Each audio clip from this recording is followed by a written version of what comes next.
Today we will be celebrating a very special day in our country's history, the creation of our history and beginning of the nation. And today's talk will be on adepts in America and their role on establishment of the nation as we know it today.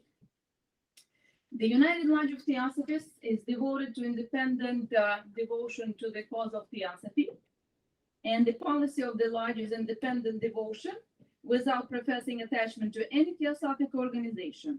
It is loyal to the great founders of the Theosophic movement, but does not concern itself with dissension or difference in individual opinions.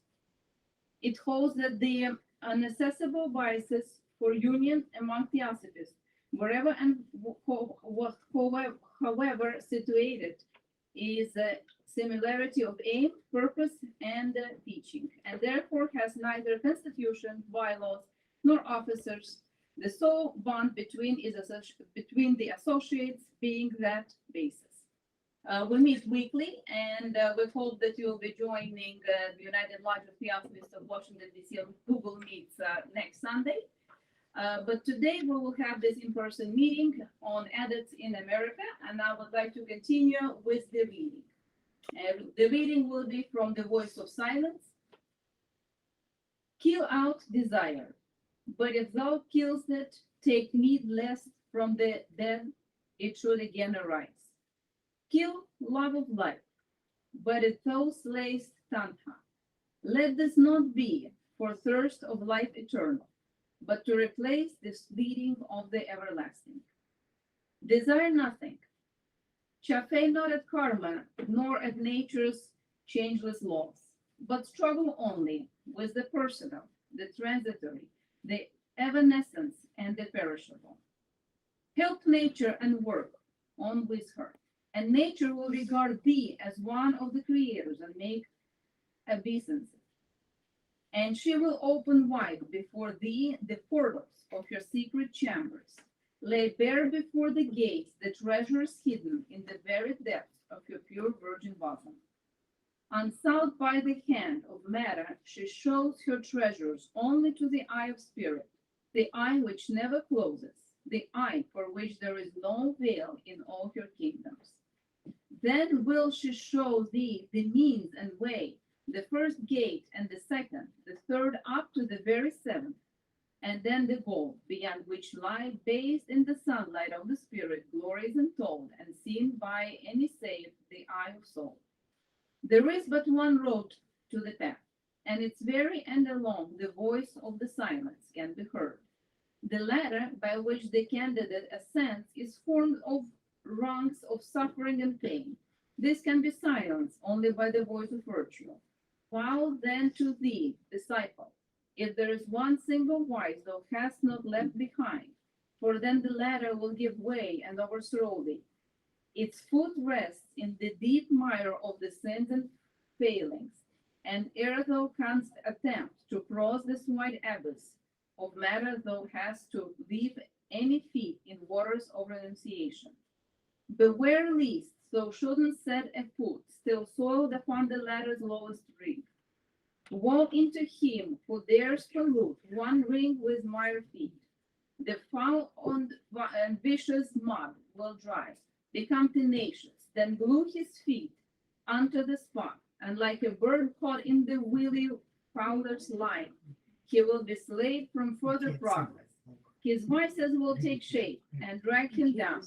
His sins will raise their voices like as the jackals laugh and sob after the sun goes down. His thought become an army and bear him of a captive slave. Kill thy desires, Lanu, make thy vice impotent, ere the first step is taken on the solemn journey. And now we'll proceed with the talk, Adepts in America.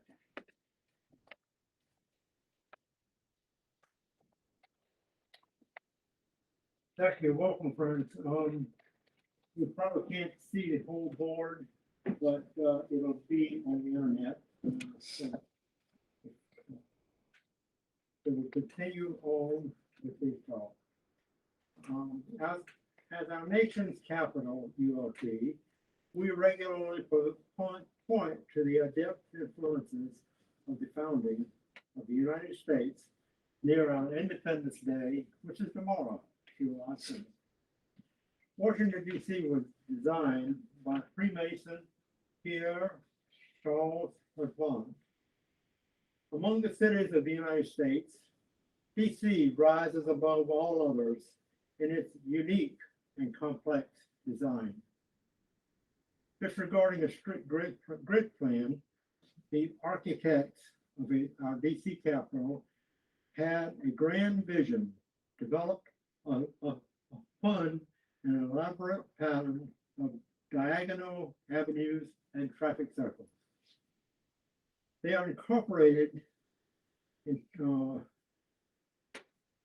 they also incorporated elements of the pentagram, which is right here.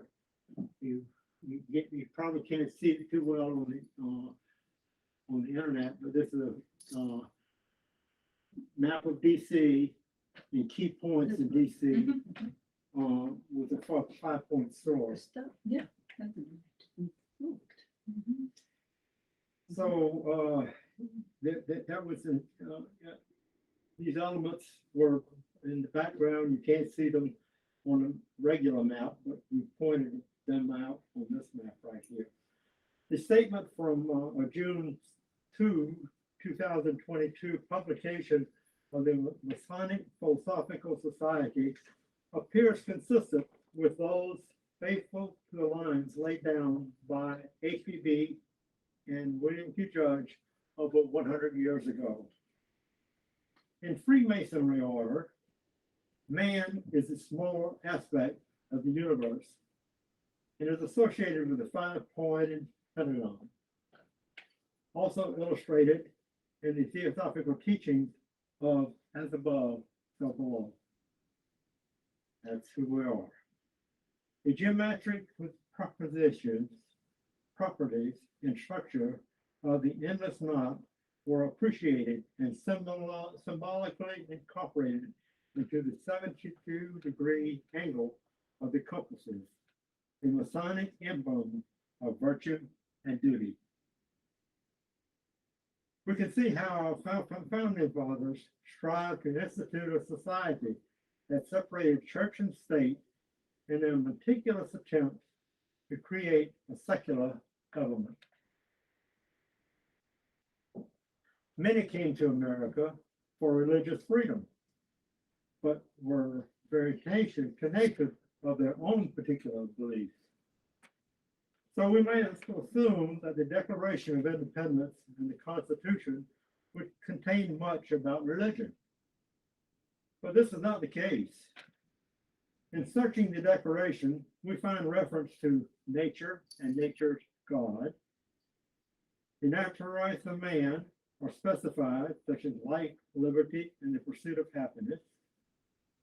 In appealing to our British brethren, the Declaration appeals to their native justice and magnanimity.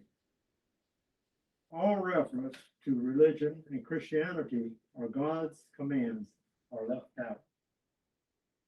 Article 6 says no religious test as to qualification for office shall ever be required. And the First Amendment prohibits an establishment of religion or restraint of its free exercise. Mr. Judge noted that in 1774, the Adepts influenced Thomas Paine, which was there. He influenced Thomas Paine through the help of Benjamin Franklin, a Freemason for the ages, to come to America. Number one, Paine was born on January 29, 1737, to Joseph Paine, a humble stay maker. That's a corset maker and so forth. He was living in Thetford, England.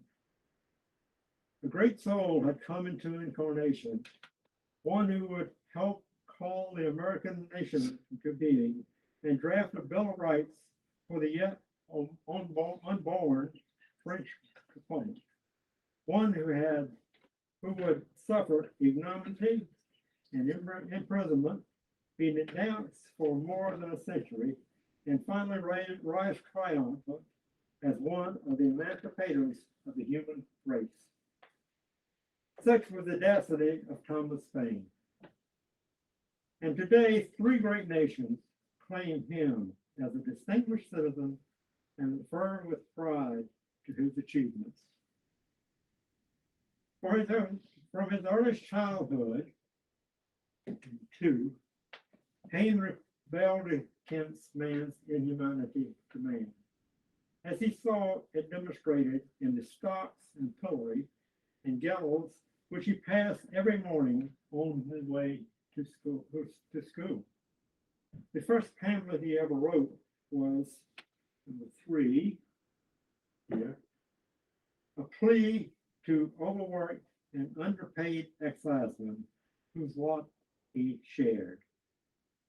His compassionate spirit made his mind host to number 4, two classes of thoughts: those he produced in himself by reflection and thinking, and those that bolted to the mind of their own accord, which he called voluntary visitors. And those voluntary visitors he credited with all the knowledge he had. Knowing that, number 5, a new order of ages was due to commence, the Adepts found a mind through which the needed reaction in America might be produced. They presented these ideas in the form of a vision. As stated in the Age of Reason, he said, I saw, or at least I thought I saw, a vision, a vast scene opening itself to the world in the affairs of America. And it appeared to me that unless the Americans changed the plan they were pursuing with respect to England and declared themselves independent, they would shut out the prospect that was then offering itself to mankind. Mr. Judge had added that these words, these voluntary visitors, were injected into Paine's brain by the Adepts. We all have probably had voluntary visitors on a small scale. Have not we gone to bed sometimes with a problem and waken up with the solution in hand? See that a new order of ages was about to commence with a new chance for freedom and the brotherhood of man. The Adepts laid before the eye of Thomas Paine, who they knew could be trusted to stand almost alone with the lamp of truth in his hand, amidst others who, number 6, in times of tried, men's souls quake with fear. Number 7, evidence that the founding of the American Republic was sponsored by Adepts is seen in the Great Seal of the United States, right here. Ben Franklin, Thomas Jefferson, and other Freemasons helped design it. Across the breast of the eagle is a shield with 13 alternating red and white stripes, representing 13 original top states. Across the top of the shield is a blue field.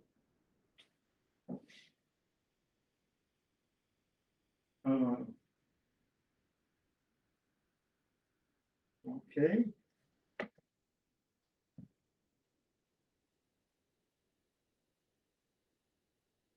Across the breast of the eagle is a shield with 13 alternating red and white stripes, representing the original 13 states. Across the top of the shield is a blue field that unites all the stripes into one. White signifies purity and innocence. red, hardness and valor. Blue signifies vigilance, perseverance, and justice. In its beak, the eagle holds the flowing river. The first motto of the United States, "E pluribus unum," or out of many, one. In its right talon, the eagle clutches an olive branch with 13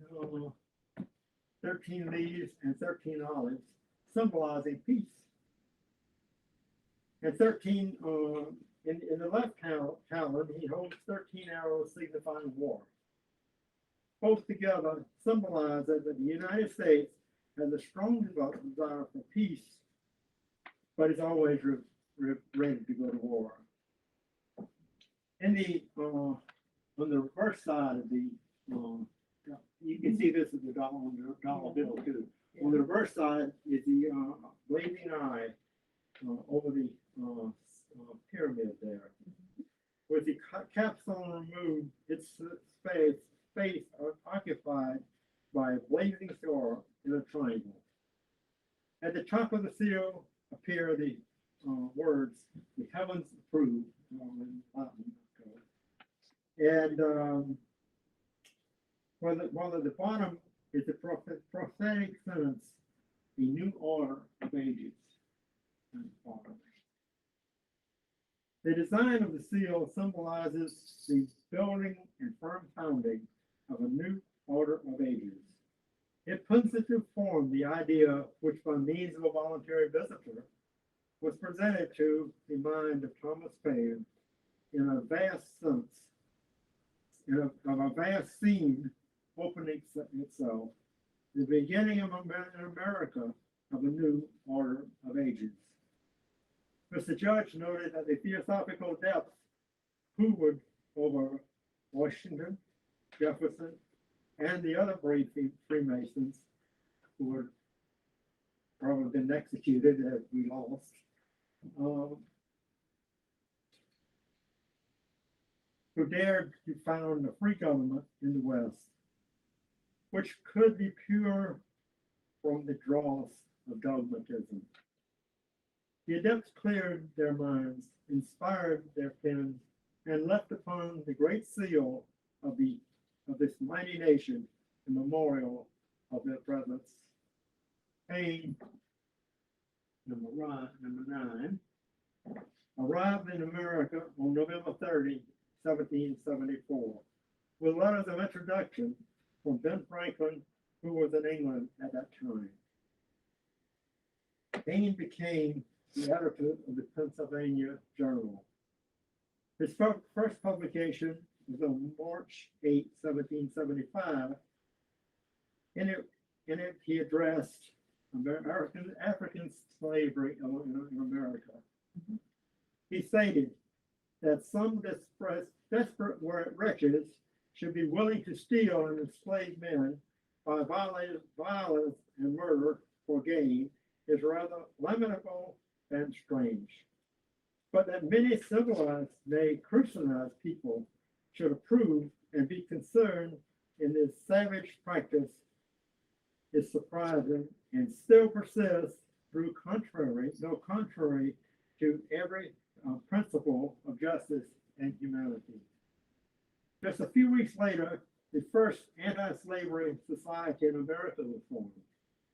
Paine was a founding member, and Washington's army was more integrated than any American force up until the Vietnam War. Paine, number 2, on D here.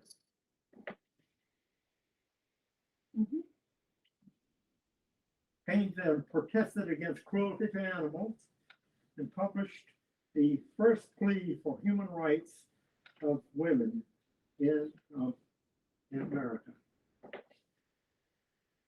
The American colonies, number 10, were still acting separately with no thought of succession from Great Britain. And George Washington was still faithful to the crown.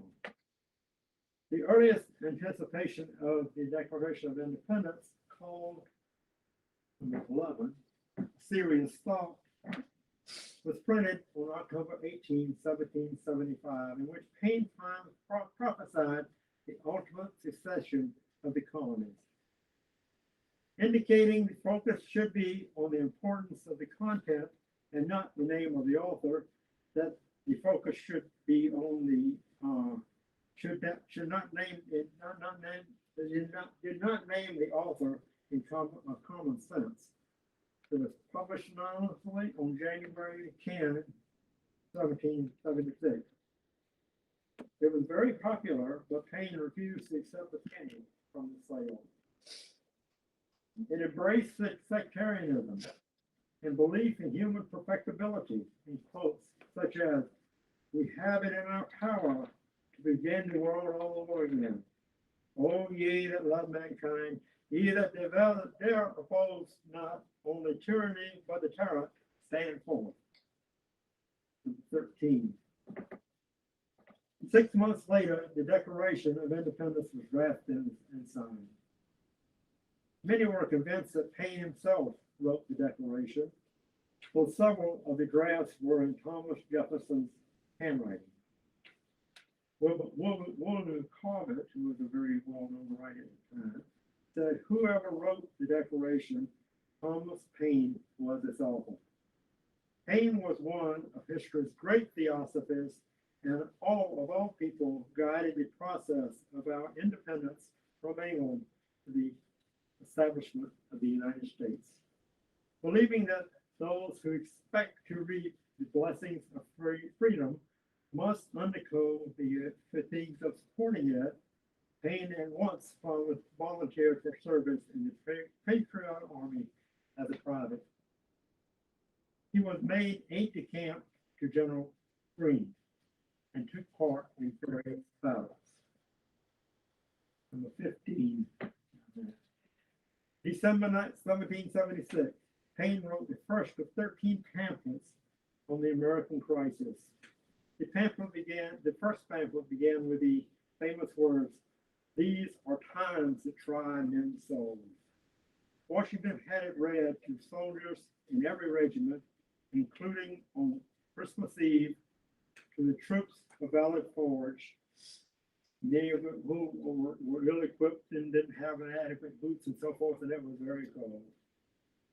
But from then on, the war was won. The sword was followed out the furrows traced by Paine as the war went on. At each point where all seemed to go, another of the crisis pamphlets would appear. At each empty moment, Paine filled once more the cover of courage. This crazed Paine gave grace to all and spelled a final triumph out of the broken letters of defeat. George Washington later wrote to Paine, "I shall be exceedingly happy to see you. Your presence may remind Congress of your past service to this country. And if it is in my power to impress them, command my best exertions with freedom, as they will be rendered cheerfully by one who entertains a lively sense of the importance of your works." In a letter to Madison, Washington said, "Can nothing be done in our assembly for poor Paine? His writings certainly have had a powerful effect upon the public mind. Ought they not then to meet the inadequate return?" Number 16. In his Rights of Man, Paine said, "She, America, made a stand not for herself alone, but for the world, and looked beyond the advantage she could receive." Paine also said, "The case and circumstances of America present themselves as in the beginnings of a world, there is a morning of reasoning rising upon man on the subject of government that has not appeared before."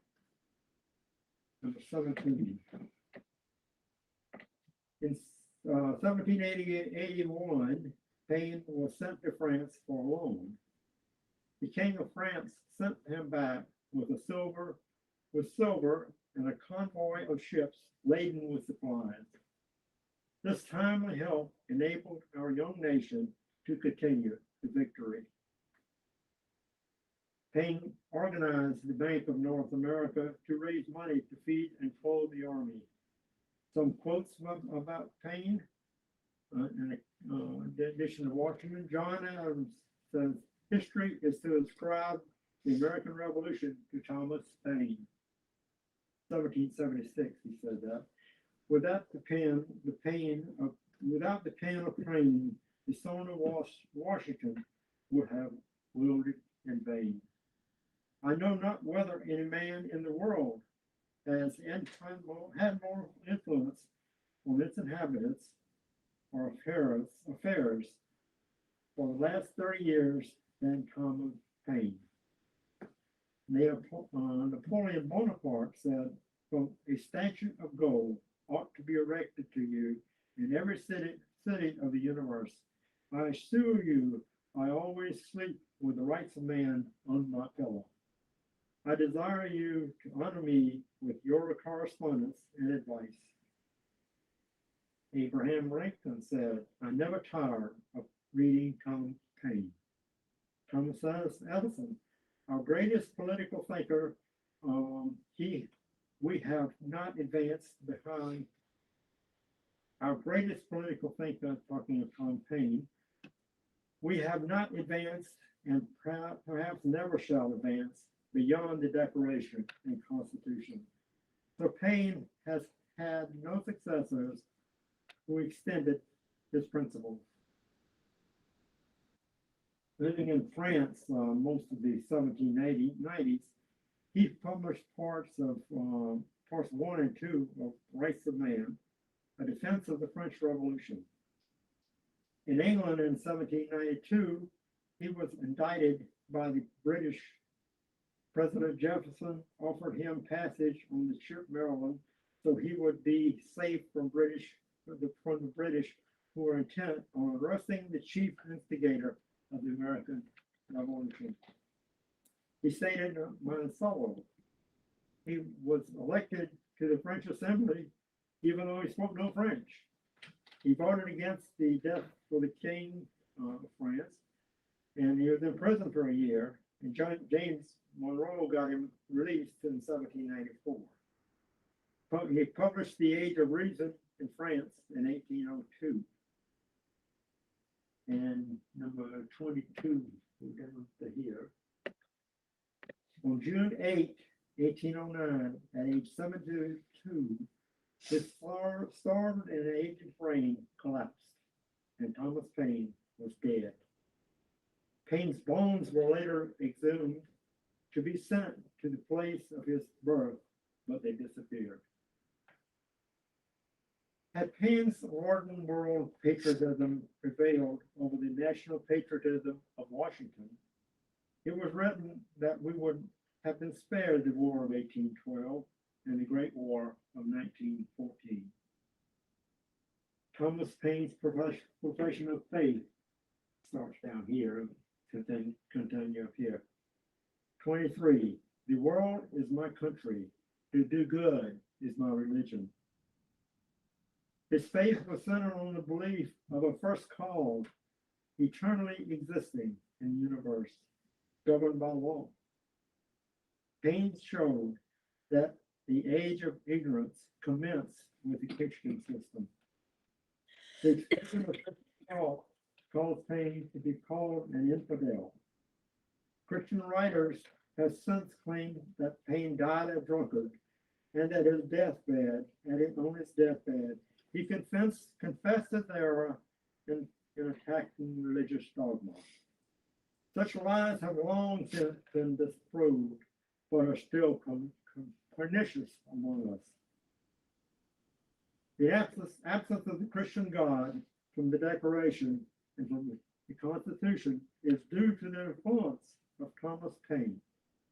Religious freedom throughout this world land, where sex thrive but liberty of conscience still prevails, is due to Paine. oh, it's with inventions later on. Thomas Paine is not religious. It's, the Constitution is because of Thomas Paine. Religious freedom throughout this broad land where sex thrives, where liberty of conscience still prevails, is due to Thomas Paine. Paine's inventions. The iron steel bridge, the design was Thomas Paine. He evolved the principle of propulsion of the automobile. The smokeless candle, embodying the principle now known as the central draft burner, he had the idea of applying steam to navigation. That's a few of his adventures. Number 25. From an American experiment by Mr. Judge, we find that the Theosophical Society was started with the object of forming a nucleus of universal brotherhood. A repetition of on the purely moral side of the Declaration. The Theosophical experiment that started in the 19th century is a product of the soil of America. HPB said that she was proud to be a citizen of the United States and that our karma as a nation had brought theosophy home to us. Just before her death, she gave us the method by which this country might be saved.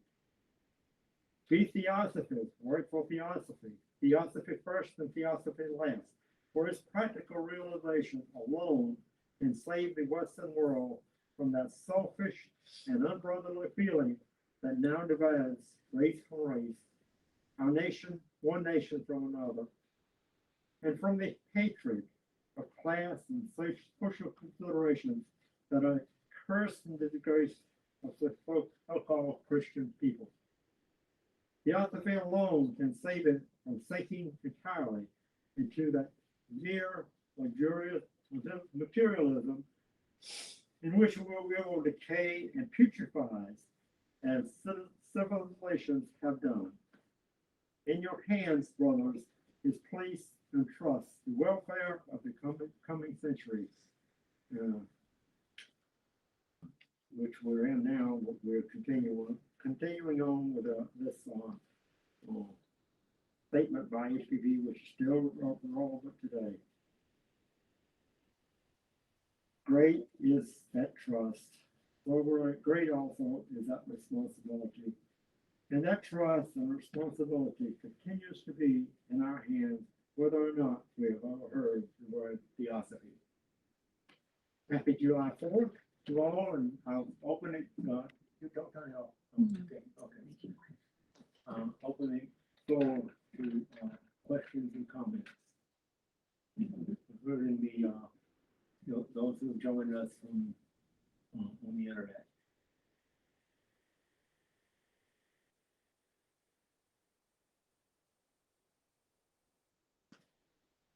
Well, we certainly are still trying to live up to what the Declaration and the Constitution says. Whether we will or not is dependent on our actions and our behavior. It's a continuing process. Tom Paine put this challenge before us all a couple hundred years ago, and we're still working on it. And we all know that we still. Oh, there's an online question, and it's says, "Are the Adepts still watching over the United States?" Yeah, that's so watching over us as far as I know, all over, not only over the United States but all over the world.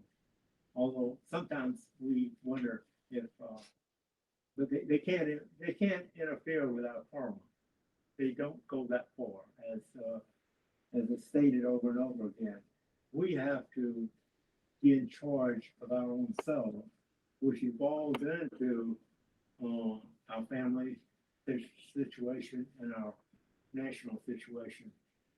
So the answer to your question is, I personally don't know, but I think they do. Even though it appears that the Americans have lost a lot of status in the world, but if were not for the Americans too, what would happen at World War II and so forth. I guess we'll have to answer that question ourselves, within ourselves.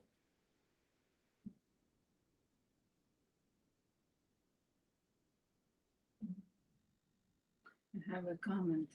As I was doing the introduction, and I said that we'll have a talk about the adepts who contributed to the formation of our nation as we know it today. I almost choked when I said this because the ideals that they put forth, now we're having such a departure from it. That actually the ideals that put forth at the formation of the nation is not as the nation we know today. That it's almost like we're entering somewhat departure from the unity that was established at the foundation of the nation. So I wonder if there are anywhere predictions of that sort of dark ages in the history of America. Or that's something that we should definitely keep the ideals alive because there's so much forgetting. Democracy is very messy at best. It's a difficult process to continue on an upward scale every day. So the Americans have certainly dropped the ball many times over the last several hundred years. The trail killers of the Indians were spoken of. That was a terrible time.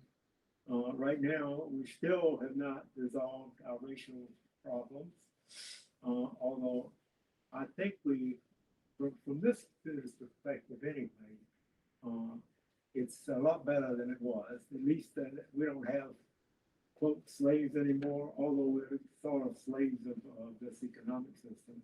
All of us are to a degree. So,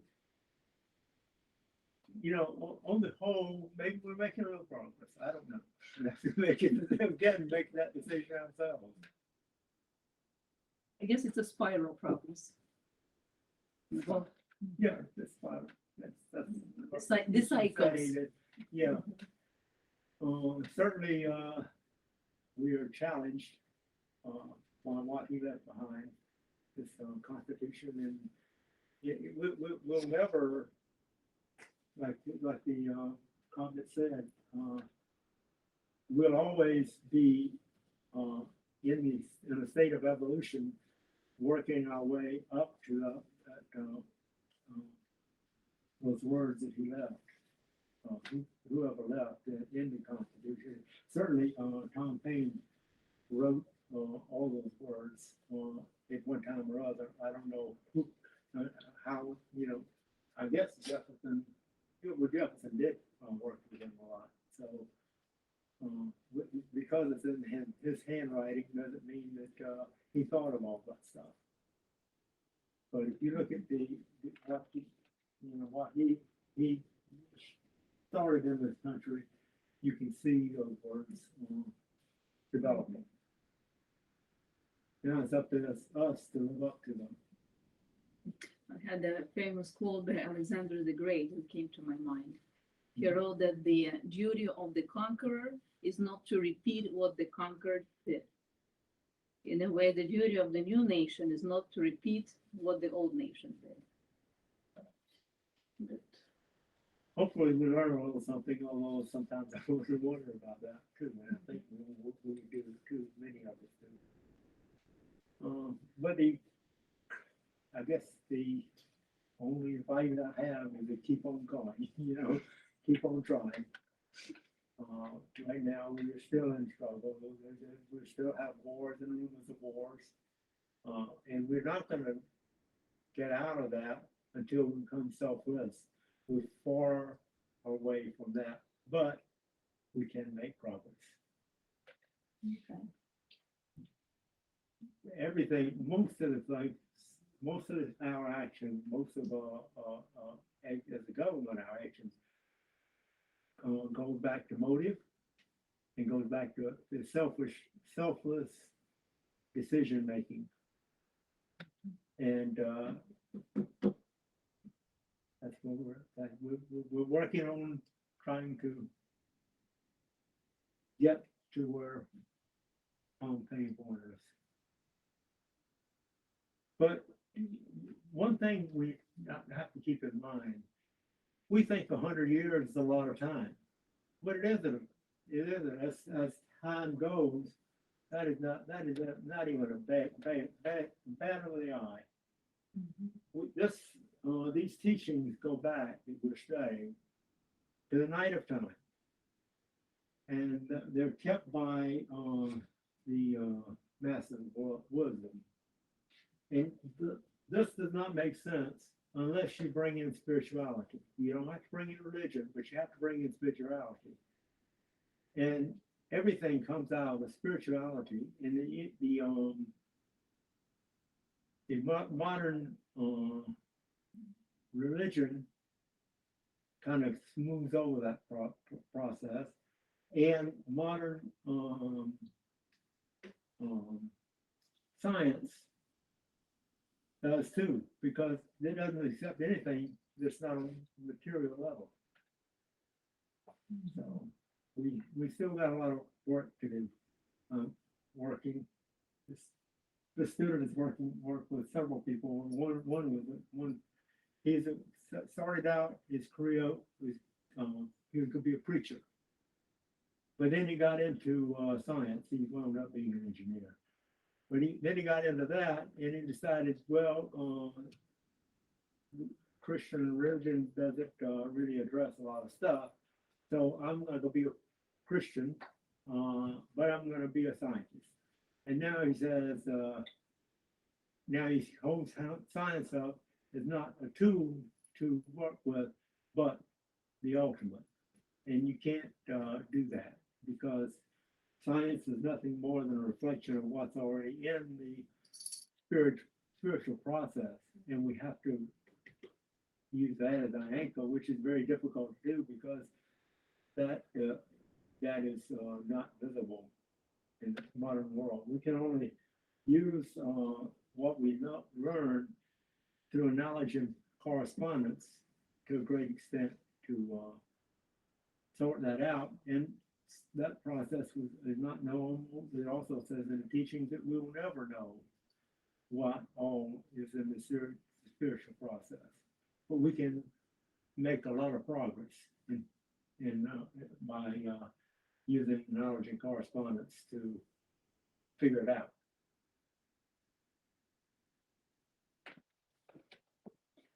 I have a question. What is above the eagle, this blue circles? I think it's stars. Yeah. Um, Stars? Yeah. 13 stars. Yeah. I never counted It's them. more- Oh, it's it more looks like than a that. molecule. Yeah. You know, I never noticed it. You pointed out to me. I think I noticed it, but It does look like an atom or I don't record anything. I don't see anything recording in the description of that was left to us, but it might have been, that might be in that I just missed it. It does draw my attention. Interesting. The key things is that we have 13 now. We have the one out of 13. Not a many. At that time it was 13. Now we have 50. So, I want to ask, how much Constitution was changed during all these years? How much Constitution was changed? how much is Constitution was changed. how much was it Yeah, changed? yeah. Maybe it's not. It isn't changed at all. It Or hasn't it's- changed at all. Absolutely. No, it's the same. It's a Same thing. The only thing is we Yeah. have 50 of them, Really? you know, and 50 stars, and you know, strange. but it's still the Life same color. change, a Constitution is the same. Yeah, Well, there's been amendments, There are there's been amendments? amendments. Okay. It's forgotten how many minutes, but it's been quite a few amendments to the Constitution.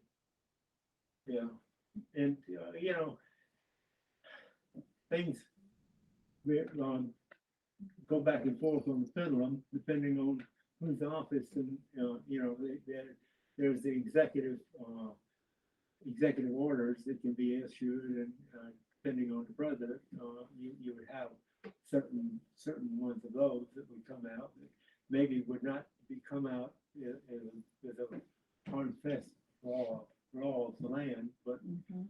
it would apply to that presidency. So we see a lot of going back and forth.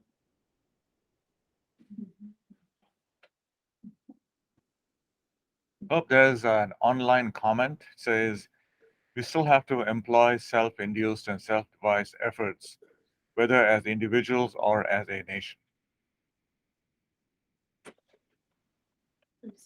Should I repeat that? See that, please repeat that, yeah. Yeah, so the comment says we still have to employ self-induced and self-devised efforts, whether as individuals or as a nation.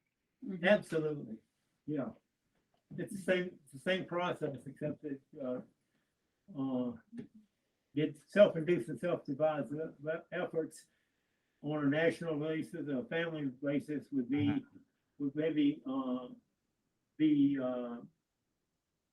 a little different than they are because, than they are on an individual basis, because that would be, it would be naturally more selfish, I guess, as we're, on an individual basis, although many of us, I think, that more and more people are becoming selfless, so, yeah, it just rolls together.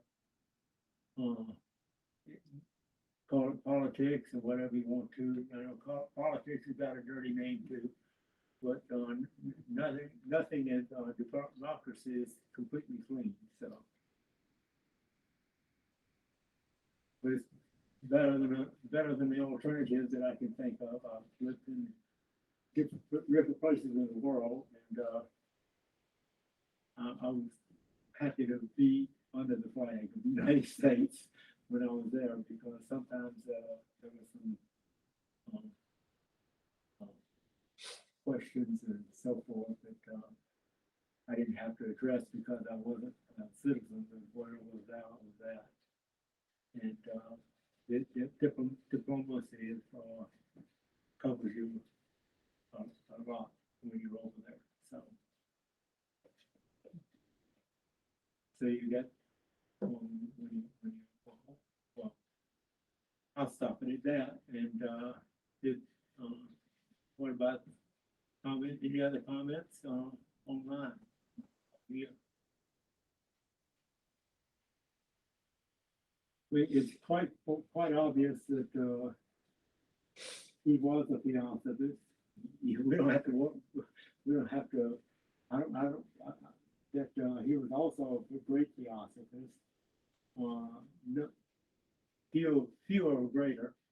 I mean, who's to say whether he's better than some of the rest? I don't know. Certainly, he had all the credentials and he did all the right things. Still, we have Jesus there. We have, he would certainly, flinch if, you tried to compare him to the greatest ones, which would be Jesus and, Buddha and Krishna and those, folks.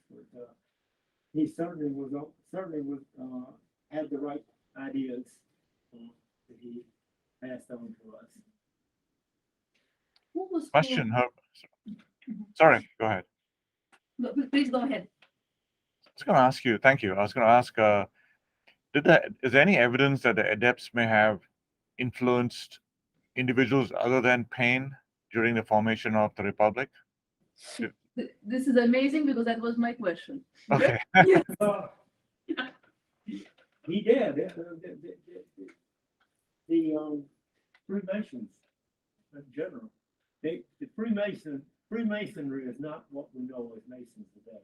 That is gone and folded into the history books and what was back then. But Freemasonry is the same as Theosophy. Mhm. Yeah, there was other influences. All the Freemasons that designed this country, designed the Washington D.C. the streets, and as we pointed out here, that is in the background. I don't doubt it. I don't know that you would know, you would even know that existed. In fact, this is the first time this student will ever seen it like this. The five-pointed star. The Freemasons did that on purpose, I'm sure, to let us know that there was something beyond what we see. And that's true for this country, and it's true for, I'm sure, every other country in the world.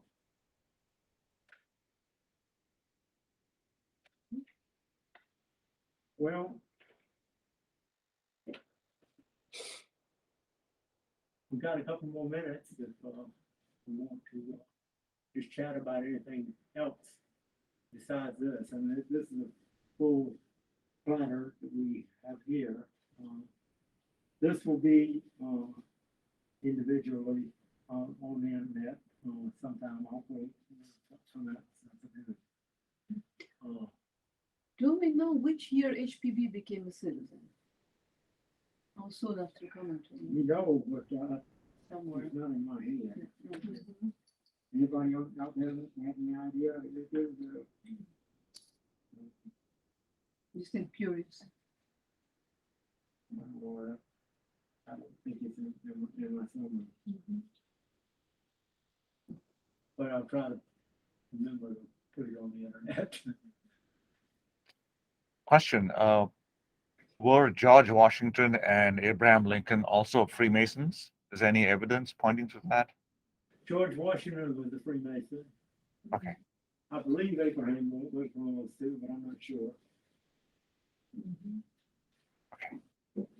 Anybody with more background than me can speak up on that.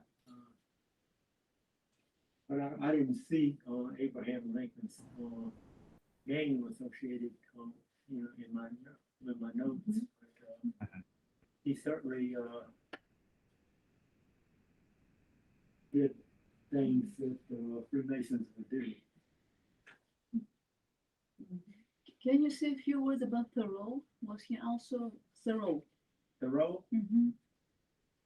again, he would be in line. I don't know. His ideals were very close to, I think, to Paine and to the Theosophy. Yeah, yeah. 1878, HPV became citizen. 1878. All Okay. right.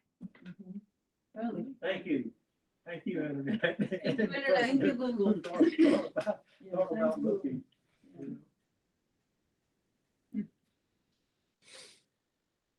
So very early, since we came to America. So as much as we got to complain about and fuss about in the United States, we have a lot to appreciate ourselves to, and other people in the world too. Even though Everything comparative. those that are at war right now, we have to stand with it as psychologically anyhow. Because we're gonna have wars and rumors of war. I think from now until the end of time, we just try to manage it as best we can.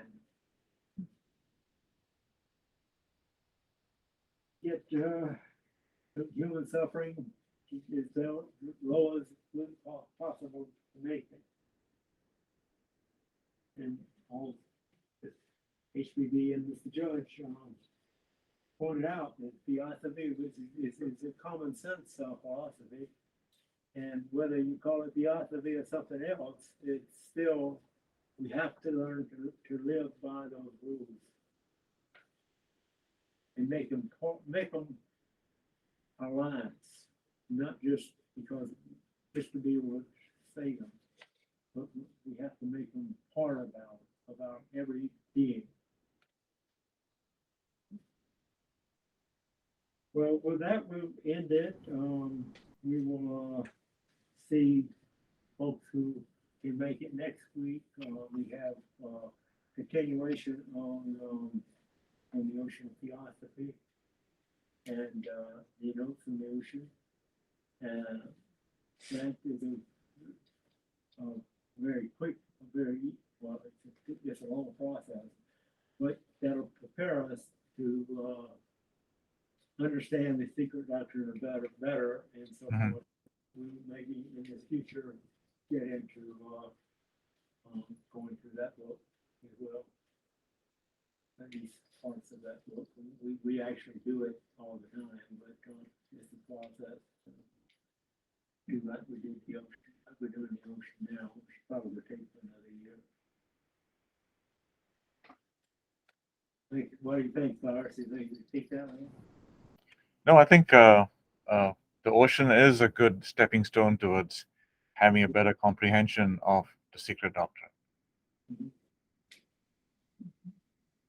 Well, thanks everybody for joining us. I saw something from last year, or something like that, from Tom Paine, and it had it had good stuff in there, but it didn't mention spirituality, or where he got the ideas from. So I think this process puts that in there. And what is entertaining is that few minutes on the internet, but still it adds context to this. I have an admin question. Did you lose us at any time or everything was smooth? No, it's clear. I mean, Because I was wondering when the computer freezes, do you lose us? No, so that's good. no, so far it's recording well and the sound was clear. Thank you. Good. Well, hope to see everybody next week on the internet, and maybe some other folks that did join us. I know this is a holiday weekend, and people who have told me that they were going to be out visiting their families and stuff like that. So it's hopefully this is there'll be more people involved later on. But Mr. Judge gave talks to empty rooms, and so and he was very knowledgeable. So that is encouraging to us to continue on, to keep it available for those who find us.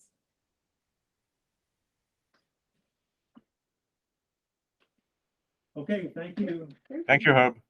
Bye. Bye-bye. Okay. I'll try to do some editing of this thing.